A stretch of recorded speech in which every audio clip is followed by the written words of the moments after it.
We've got the monk. Every third attack, the monk has a 1.8 tile knockback. It's like the log. It'll knock back every single ground unit it touches. Look at him just wreck and finesse that giant there. That's illegal. That's not proper placement, though. He can completely counter a giant. 140 damage, and every third hit is 420 damage. With that knockback, he's not someone you really want to connect on the tower. 1, 2, big hit. So much damage. Big hit. 2,400 damage, plus he has that reflection ability. His ability is crazy. Reflects all projectiles. When you activate his ability, it takes 1 second to activate and 1 second to cast. For perspective, the Archer Queen takes 1 second to cast and about a quarter of a second to activate the ability. It's designed to take longer, so you can't reactively deflect everything coming at you. To counter the monk, you have to use code OJ. When his ability is activated for that 4 seconds, you can't pull him, you can't knock him back. Deflects all projectiles. It's hard to be reactive, but it deflects all spells. Projectile spells towards the nearest princess tower. If you see a fireball coming, it's going to be too late. You're not going to be able to activate the ability in time. But if you have a ball of death coming, just activate the ability to bait the fireball and you're good. Oh, that is illegal. Is he going to protect 3 musketeers? He does only cost 4 elixir. That would be pretty good for a 3M deck. That means it even deflects the Princess Tower's arrows back at her. He can deflect fireball, the log, but not poison damage. It's not going to reflect lightning. It's not going to reflect zap. It's not going to reflect freeze. It'll deflect to the nearest Princess Tower. So in this case, on the right side. If he's on the left side, it's going to deflect to the left Princess Tower. So in this case, it's going to go back to the king. However, from back there, he's technically closer to the right side of the Princess Tower, so it's going to deflect to the nearest tower. The one funky thing is that he doesn't fully reflect arrows all the time, but sometimes he does reflect arrows. Could potentially be really good for log bait, but he doesn't always reflect arrows. But sometimes he does. Like, why did that one goblin survive? Supercell, fix your game! Technically, Goblin Barrel's a spell until it lands. You can't really predict a Goblin Barrel, but if he's on that side, you can deflect it onto their tower. That's just so ridiculous. So technically, Royal Delivery's a spell, but it doesn't deflect the Royal Delivery. It does deflect a Barbarian Barrel, though. That's so funny. Let's see how much damage he deals with the ability. 2, 3, 4, 5 arrows. And he just goes to town.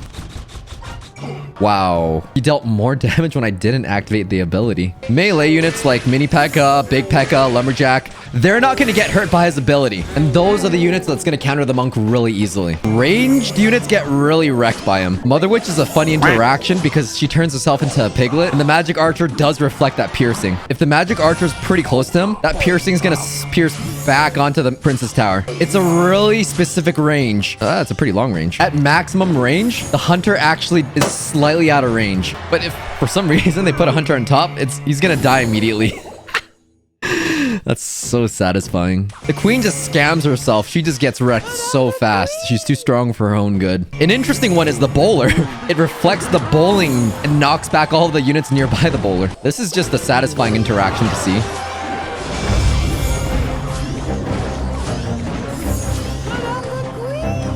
Most of the time, it's not going to completely kill a musketeer or a flying machine. Not unless you activate it right before their first shot, which is honestly really hard to time.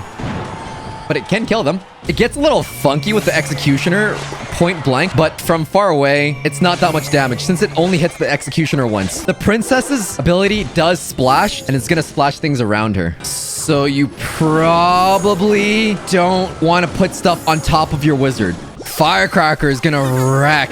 Kills her and activates the king. That's so funny. It's gonna reflect the Fisherman's Hook and the Ice Wizard's slow attack, which is kind of weird, but strangely satisfying to see. I don't know what it is about the Fisherman's Hook getting deflected like that. It's just so funny. Technically, the Fire Spirit doesn't reflect back, but his damage reduction means he doesn't really take much damage from the Fire Spirit. You definitely don't want to play a Sparky against the Monk and then put Wizard and other high-value units on top of the Sparky. It's just gonna wreck each other. Even though the Sparky's got massive splash range, it's not gonna splash onto the tower. Splashes on Sparky though, and the units around Sparky, just not the Princess Tower.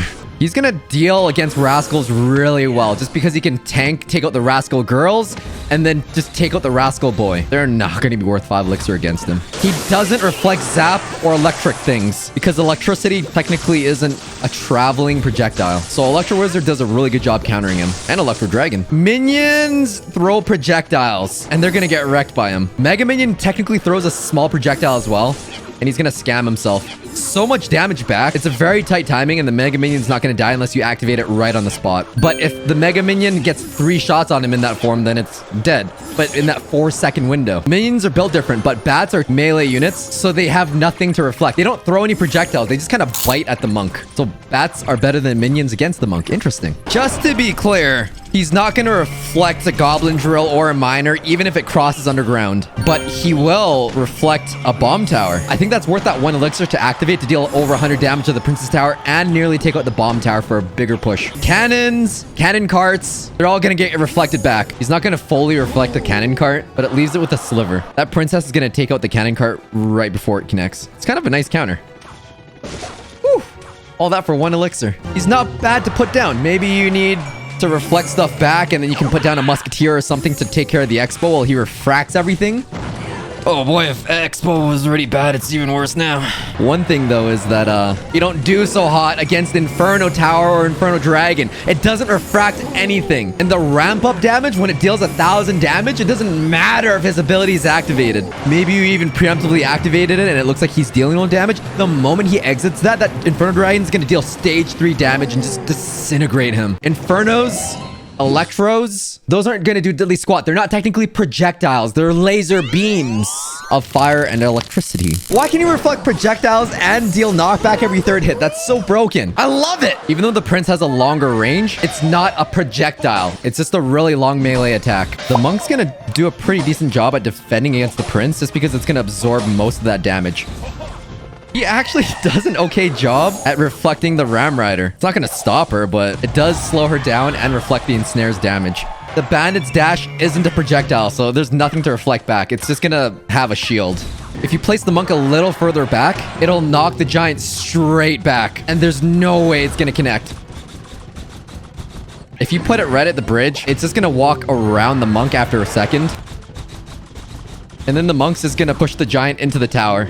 If the giant's dead on, placing the monk just a little bit lower just gives you that sweet spot, that really good geometry. And you can completely counter a giant without any buildings. A monk by himself is not going to be able to take out a golem. It's just way too tanky. And I almost feel like his knockback is a detriment because it knocks the golem closer. And then because he's a single hitter, he has trouble kind of connecting onto the golemites. That's over 1,000 damage. This is obviously just an example. Just having a musketeer makes a huge difference. And also that placement there kept him across the bridge longer. A musketeer, a goblin cage, anything else to pull that golem, and it is not going to connect with the monk's knockback. Something about slow is just so good with the monk. It keeps him upwards in that angle. There's no way that golem's going to get anywhere nearby. I think Ice Wizard's going to synergize pretty decently with the monk. Mega Knight's jump is technically not a projectile either. In that case, the monk jumped on the Mega Knight right before the invulnerability frame activated. Actually, it's not even an invulnerability frame. It's just a couple frames that it takes to cast right after he closes his hands. There we go. Oh my god, he would do pretty decently with the battle healer too. And maybe a heal spirit. Wow. Things that just keep him alive. If you gotta face him, using something like a cannon's not really gonna stop him. You're gonna need to use melee units like guards, where his ability's not gonna affect anything. And on top of that, he doesn't one-shot them. It takes 3 hits to kill 1 guard. P.E.K.K.A. and the mini P.E.K.K.A. 3-shot him. Mini P.E.K.K.A. one-on-one though, that knockback really wrecks him. Oh my god.